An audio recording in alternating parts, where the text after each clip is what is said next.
Hey guys, welcome back to our channel. Today's legal term is arbitration.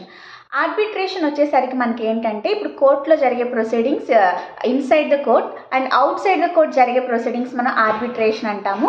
So దానిలో మనకి ఇచ్చే ఆ order ఏదైతే ఉంటుందో దాన్ని మనం ఆర్బిట్రేషన్ అవార్డ్ అంటాము.